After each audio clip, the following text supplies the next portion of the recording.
Welcome into the Snapped Podcast, my personal audio journal. My name is Tyler Kluber. I'm a personal trainer and podcaster, but it gets a little bit deeper than that, and this show is going to give you an inside look on my thoughts concerning health and fitness, business, mindset, and creating the life that you feel lucky to live. I hope you enjoy the show. Sit back, relax, and let's have a day.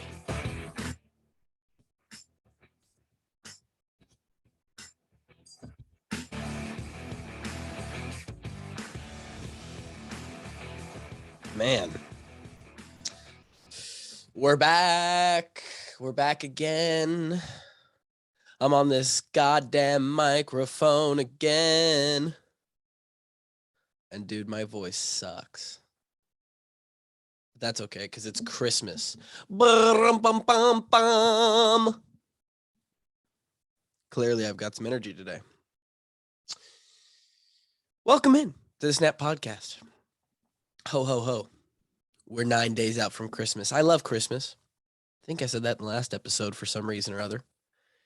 And I didn't even really plan out this episode.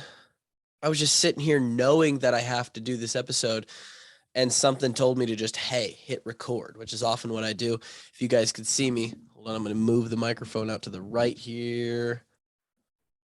On the YouTube, I'm wearing that new merch. Let's have a day. Let's have a day. And that's just what we're trying to do every day, is just have a day. And that means have a good day. Put some effort, some productivity into your day. Have a good attitude during the day. Get done all the things that you continually tell yourself that you're going to get done during the day. And so far, so good today on this 16th day of December 2021, a Thursday. Today's episode is going to focus on my training. Always exciting. Probably not as exciting as some other topics for some people. Maybe more exciting than other topics for some people. Who knows? That's why we do the episode and then we figure it out.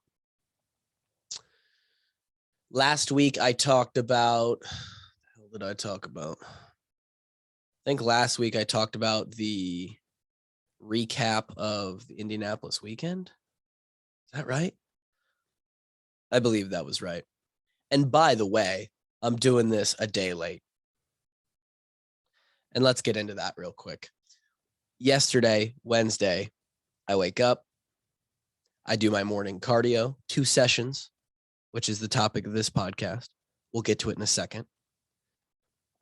So I do my morning cardio, which is about 30 minutes long right now. Real quick, because I needed to go to the CarX and get my oil changed. Because I'm not a real man and I don't change my oil. Okay. So I pay to get my oil changed and I go over there. 7:30 a.m. appointment, right? So I had to get the cardio in at like 6:45, make a quick little breakfast, shower, get over there. I know that it takes forever to get your car in at one of these places, even when you have an appointment. Regardless, I go there, I get my car in. They come out at oil change and alignment. They come out at 9:15. 9:15. So I've already been there for an hour and 45 minutes. Oil change and alignment. And they tell me that the alignment isn't done. Great. What are you doing? And that I need new brake pads and rotors on the back side of the car. So it's okay. It's all good, but ended up being there till 12:45, dude, because I take my car there and I sit there and I wait. I don't drop it off. I'm too far from home. I'm not Ubering home. I wasn't going to walk home. Wife is at work. So I went from thinking, oh, I'll be there for 2 hours for an oil change, whatever, sit there, listen to a podcast, to I sat at the CarX from 7:30 to 12:45. Okay. Now that we got that out of the way. So that clearly put a little wrench in the day. I had 2 business calls to be on, of which I had to take at the CarX. I had multiple other things to do, including this podcast yesterday. Not only that,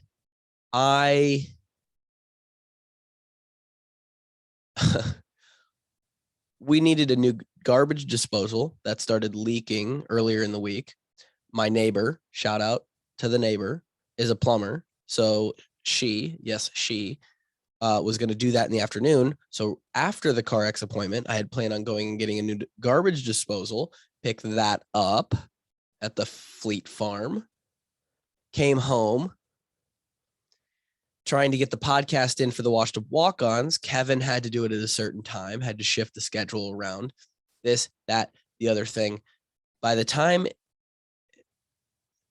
we got to 4:30, it was dinner time, and I didn't even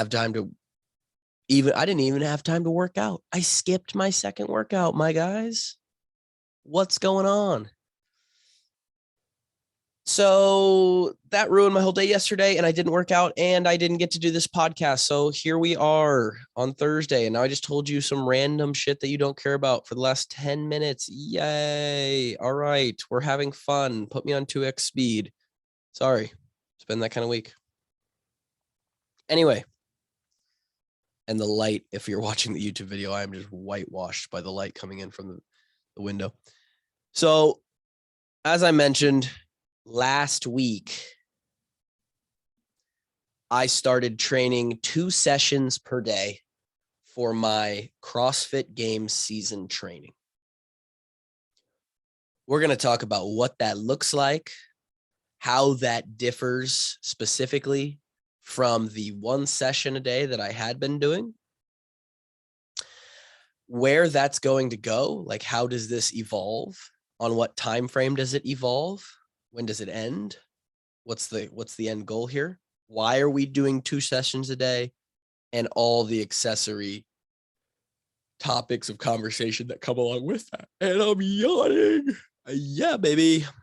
Respect. So if I tried to hold back a yawn, that would be not being me. I would have to be changing myself. And I don't want to be fake. And so I'm going to yawn in this podcast. 2 months, 3 months, sheesh, right? 3 months ago, I created this plan, right? 4-phase plan to build up my training to the CrossFit Games Open, which starts on February 24th, Thursday, February 24th. I'm going to make sure that that's actually the correct. It is. That is when the CrossFit Open starts. Phase 1 was to hit the 6-week squat program. That was phase 1, just the 20 rep squat program. Get a whole bunch stronger in a short amount of time and kind of grind out some strength work. Focus specifically on gaining strength to sort of set a base for the entire training block, which is a total of 21 or 22 weeks, I believe. Right? I needed to be strong. All right, we checked that one off the box. We got 6 weeks done. Then we added, and workouts at that point were 1 session, about 60 minutes, just an hour working out. We then added 15 to 20 minutes to the session. And until last week, for about a month and a half, we had been going 75 to 80 minutes a day. And we just added some simple volume in there. Continued to do some strength work. We're more so maintaining strength now. We probably won't do another 6-week, 20 rep squat cycle. We are going to maintain and work with the top end strength that we have for this year. Specifically, I'm going to work on getting stronger in lifts that I don't do a lot, like a clean and jerk or some hang cleans, hang snatches, using that base lower body squat strength and deadlift strength, but we're not going to be specifically working on top end deadlift and squat moving forward through February 24th. So basically for the next 2 months, 3 months. 2 weeks ago, last week, Monday, we are upping the sessions to now 90 to 100 minutes, right? So we're upping the daily volume by about 20 minutes from 80-ish to about 100-ish. And we're splitting that into 2 sessions. The reason we're splitting it into 2 sessions, for me, this is all what works best for me, right? Couple reasons. One, I do not have the time to put all of what I want that work to be, right? Like we're adding work, we're adding volume, we're adding another piece, we're adding this, right, to the entire session.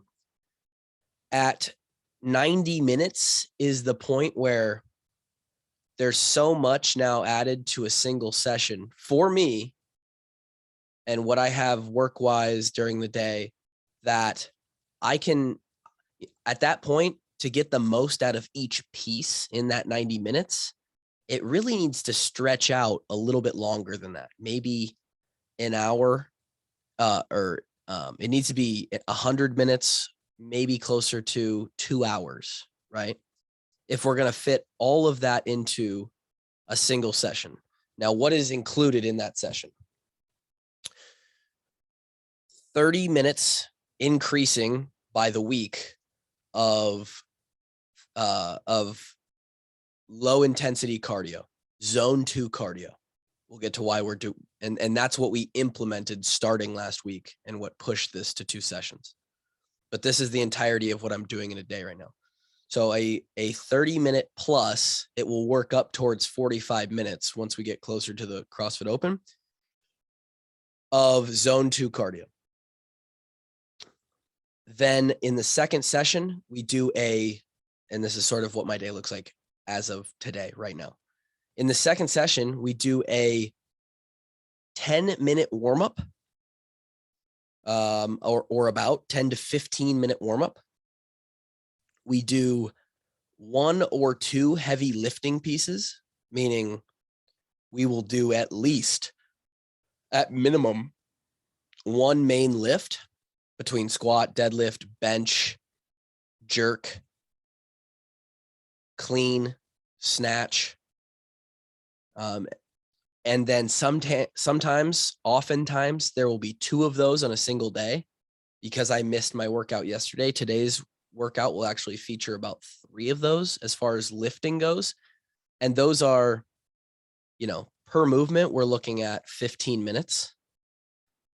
So on a normal day, that's another 15 minutes, maybe 25 minutes if I'm able to superset. Right now I've been supersetting pull-ups or barbell rows with squats. Otherwise, the other days they take about a half hour per 2 lifts, right?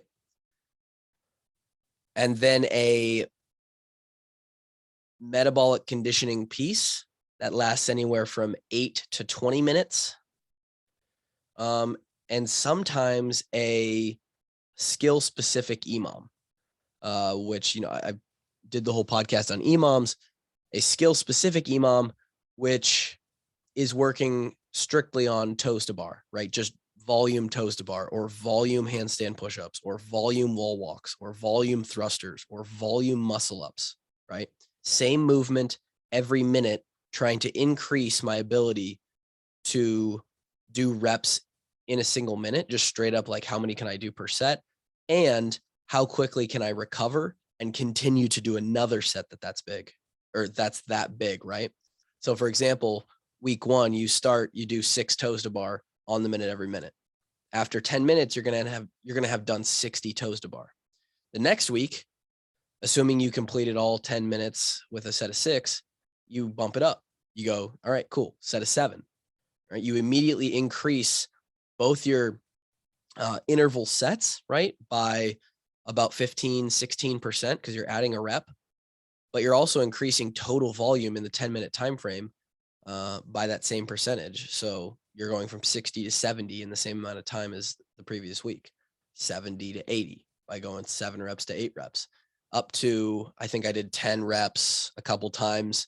I did, and then there's other ways to play with it, right? But same thing with muscle ups, same thing with anything. Every minute, same. You rest, you try and recover as quickly as you can, shake out that muscle fatigue, and go again for another set. So that's what's happening on the EMOMs.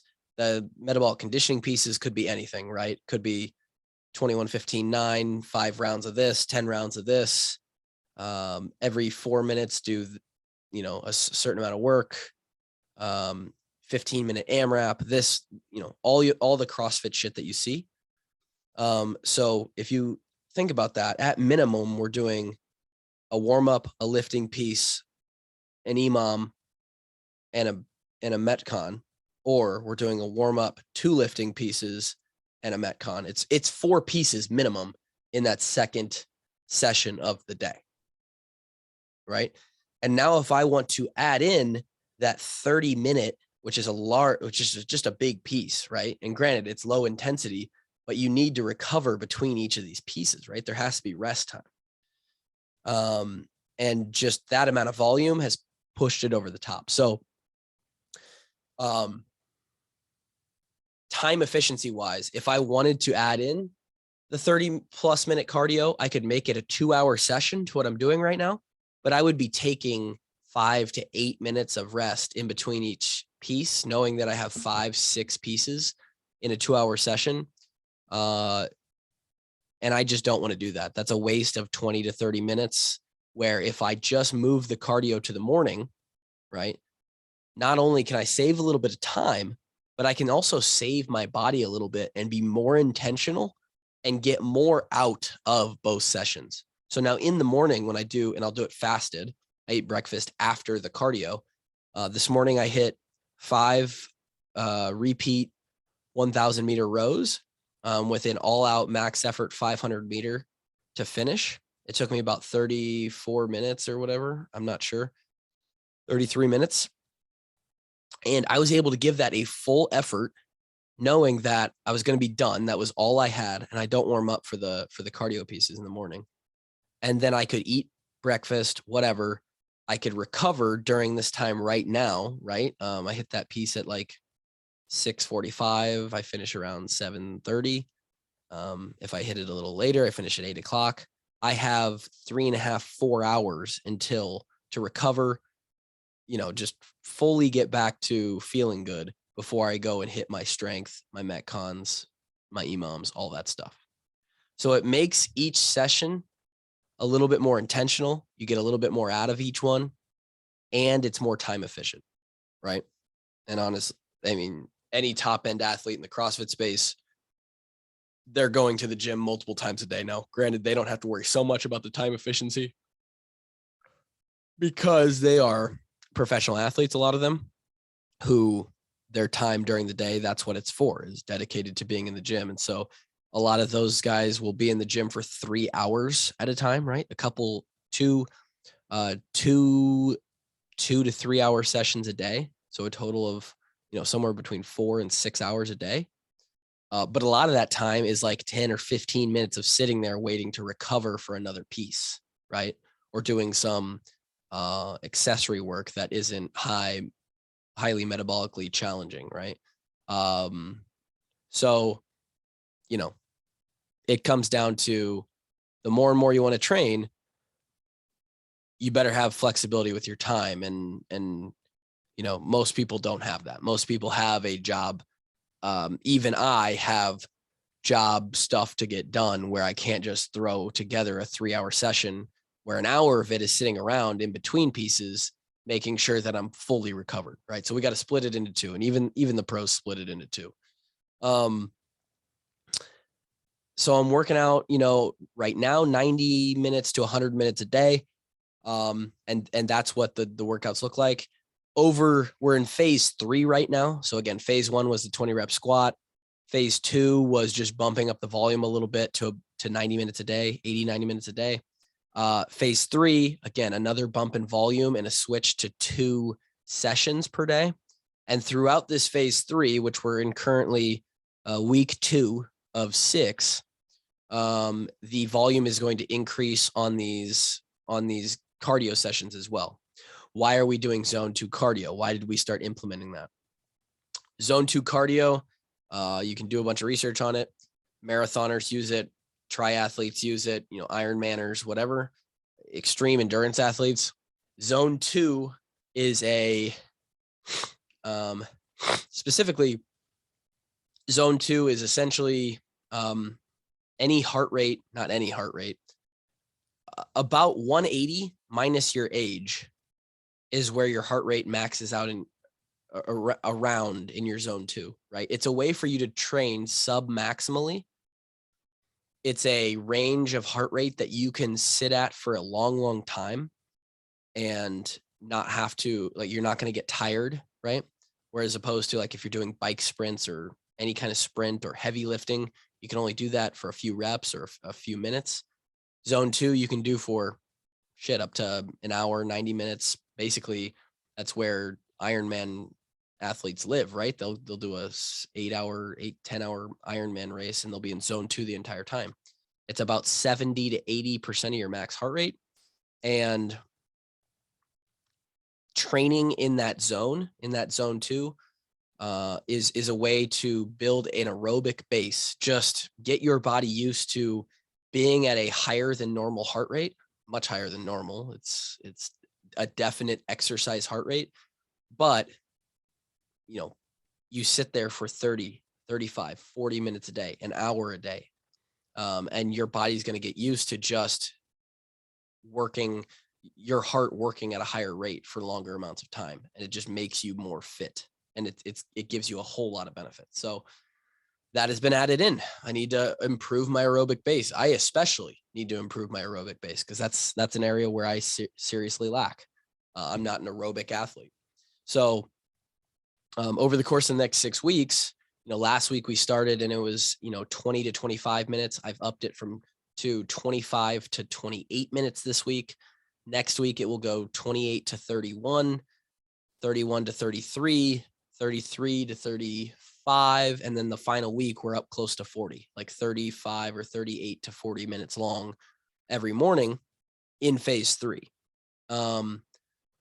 We will also implement the heavy lifting after our zone 2 training in the mornings starting next week. So we wanted to take 2 weeks of the 6 in phase 3 here to introduce that second session in the morning. Really ends up being the first session. Next week, we're going to add on the lifting portions, the power strength stuff that is from the afternoon is going to get added onto the morning so that we can open up a little bit more time and balance the sessions a little bit more in the afternoon, because that is in prep for phase 4, which is the final 5 or 6 week push into the open where you really want to peak and be at your most fit. That is going to be 2 to 2.5 hours a day of training. Both sessions will be between 60 and 70 minutes long and 60 and 75 minutes long.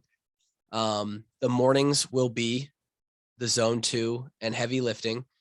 The afternoons will be the skill focus and sort of the anaerobic training, the engine building, right? The high heart rate, CrossFit type stuff. So we're hitting sort of everything. And that's going to happen in about 4 weeks, right? So this is week 2, 4 more weeks of this phase 3 that I'm on. And that's where we're building to, right? Why 4 phases? Why did I nerd out on this and break this down into 4 6-week phases and even more so broken down in phase 3. I'm building from week to week, like another 3 or 4 minutes on the cardio. It's pretty simple. It's just general overload, like progressive overload, right? Which is how we get better at exercise or strength or whatever we want to do. Basically, you take the idea of, for any of you who have ran a marathon or a half marathon or have trained for anything, you start light, you start slow, you start short, and you gradually build longer or heavier or whatever it may be. You have to condition your body to take those jumps. If I wanted to, knowing that, I'm not, me personally, Tyler Kluver, with my current life, what I have to do for work, how I support myself, I can't train 4 to 6 hours a day, right? I can't be, and probably never will be, able to live the life of the elite CrossFit athlete. And unless I made the life-changing decision to say right now, like, hey, for the next 2 or 3 years, this is my sole goal in life. I am going to try and be, I'm going to try and make the CrossFit Games. I will never have the ability to train that way to make the games, right? I'm not going to be a games athlete. I know that. I've fully accepted that. However, with my flexibility in my schedule and my certain situation, I do think that I can commit upwards of 2 to 2.5 hours a day of training at its peak. So I knew that backwards planning wise, I obviously wanted to peak around the open, right? Be at my most fit when the competition rolls around. So I needed a plan to get there. And to be quite honest, after COVID hit, I kind of made this plan back in May, I believe, of like, hey, this is what I want to focus and do well and be intentional about the CrossFit Games season. After COVID hit I think I got it August 12th or whatever. And then I ran the race and you guys were here to listen to how all that shit went. Coming out of COVID, I was in bad shape for a couple of weeks, like everybody is aerobically, like that does some shit to your lungs. And my workouts were 30 minutes of just light cardio. So there's a large gap between 30 minutes 4 times a week, a total of 2 hours of exercise back when I was coming out of COVID, to 2 to 2.5 hours, 6 days a week. When we get into February, that's a total of around, we're getting upwards of 15 hours of training per week. You don't just add that volume in and skip to that right away, right? You don't work out for 30 minutes 4 times a week. And then next Monday you go, all right, this week we're going Monday through Saturday and every day is going to be 2.5 hours. So the 4-phase plan that I kind of laid out there and put together for myself, and the details within each phase to kind of progress volume wise, that is to make sure that my body can handle that amount of training and I don't injure myself or get too far ahead to where I'm overtraining, right? And I think I've done a really great job of that, at least through the first 2 phases. And now into the first couple weeks of phase 3. Last week, I was very tired because I went to 2 phases or 2 sessions for the first time, 90 to 100 minutes for the first time. And it's always that way the first week that you add volume. But now week 2, I feel great. I put in 30 to 35 minutes of rowing this morning. I'm ready to go crush another workout right after I finish this podcast. And I'm up at 100 minutes of volume, right? And again, at max, we're going to be up at like 150 minutes of volume. So we're climbing. We've climbed from the post-COVID 30 minutes to 100 minutes, and we'll eventually make it up to 140, 150 minutes. And you have to do it slow and you have to do it right. And that's sort of where we're at. We're training 2 times a week. And how many of you care? I don't know. Let's talk about recovery and what that means. right? So we touched on what the progression looks like. We touched on why we had to switch to 2 sessions. We touched on where those 2 sessions will go. How do we manage those 2 sessions, right? That's a lot of work. Like, again, you're going slow. I'm going slow because you need to build your body up to that. Obviously, there's a recovery component of this whole training regimen. And it becomes more and more important the more and more volume you add, right? If you're doing 20 to 30 minutes of cardio 3 to 5 times a week, your recovery isn't much, right? You're doing some low, maybe 1 or 2 of those sessions is, gets you up into the 80 to 90 to 100% heart rate zone, right? Zone 3 or 4 or 5, whatever they want to call that. But most of those are probably just, I'm going for a run, and you're living in that zone too, right? You're building that aerobic base, but that's all you're doing. And you're never really going too hard to really force the top end of your output, your power output. So your CNS, central nervous system, your muscles, you're never really fully, beat down. You don't need a lot of recovery, right? Get a few calories in after each run or whatever you're doing.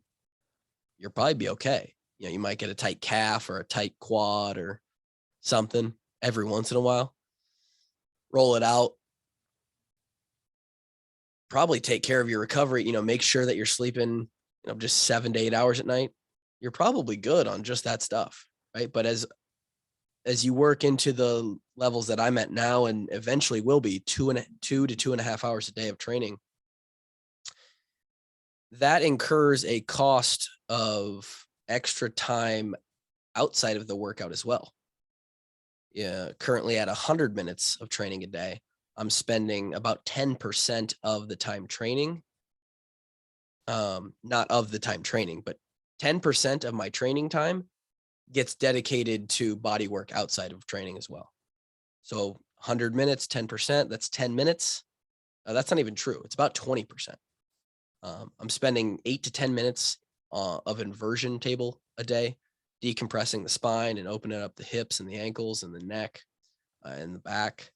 And then I'm spending about 5 minutes stretching, and I'm spending about 5 minutes rolling out muscles, right? 20 minutes. And that's probably low, right? That's going to increase to at least a half hour, maybe 30 to 40 minutes when I'm up at the 2.5 hours of training.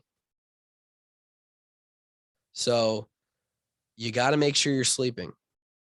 If you're working out on a consistent basis, one, it should make you more tired. So you should sleep better at night. But if you're working out on a consistent basis and you're not getting, you never touch 7 hours of sleep on any given night, you're fucking up. Like that's hindering your ability to recover and make gains, right? Sleep is where we make most of our muscle recovery, body recovery gains. Calories after every exercise session. Like I said, in the mornings, I'm doing fasting cardio, basically fasted cardio. Right after I come in, 3 eggs and a 000 Greek yogurt. It's about 400 calories. No, it's about 300 calories. 300 calories in the morning. After the afternoon workout, I work out about 11:30 to noon. Is when I start, and I'll finish somewhere around 1 o'clock for these afternoon sessions. Protein shake, that is, depending on if I put 1 or 2 scoops, we're anywhere from 150 to 300 calories. And a peanut butter and jelly sandwich, that's about 400 calories. So, you're anywhere from 500 to 700 calories as a post-workout meal. Those calories are just sucked right up by the body and used to help immediately start recovering the muscles, replenishing the muscles with everything they just lost, and has been a serious benefactor. I've been a benefactor of those post-workout calories. I am significantly less sore the next day. You don't realize it right away. But if I were to not eat right after a workout and say get a meal, finish the workout around 1:30, right? And then just wait till dinner at 5 or 6 and versus split those calories at dinner, same amount of calories, but have 500 or 600 of them right after the workout, I am significantly less sore. So eating calories right after a workout is huge. And then the last one is, sleep, calories, and body work. Like I just said, you've got to be stretching. You've got to be rolling out. If you've got a massage gun, use it. If you have the luxury of a masseuse going and getting massages, use that. Cryotherapy, if you're fucking like that. I mean, all of the things, right? E-stim machines where you can sort of stimulate the muscles with the electricity stuff. Whatever you got to do, you got to put in body work, make sure you're stretched, and that is going to keep you healthy, especially as your training volume increases. But that's the 3-pronged approach: calories, sleep, and body work. You can't neglect any of them. And then honestly, if you want to throw on top of it, I this week started doing some mindfulness practice, just laying down on the floor, breathing, doing some box breathing, and just trying to open up the mind and think. It's a little meditation, 10 minutes in a dark room. And that can really be part of the recovery as well, sort of mental health recovery part of it, because getting up to train, even right now for 100 minutes a day, sometimes is like, holy shit, I got 2 sessions today on top of all the work stuff I have to do. So that is where we're at right now. The training will increase as we go along. Again, I'll give updates. Not every episode is going to be, me just talking about exactly what my training looks like. And this was probably not that interesting. Like the entirety of this episode was definitely not of interest to most of you, but that's what it looks like. That's the philosophy. And that's what we're working with right now. So if you have any questions about that, increasing your training volume, how to recover better, hit me up. Snap Podcast. It's where we come and we learn and we get better. So I'm gonna go train. I've got a little hour session to train right now. So squats are on the menu. Get those legs nice and warm. Everybody, I will talk to you next time. Peace.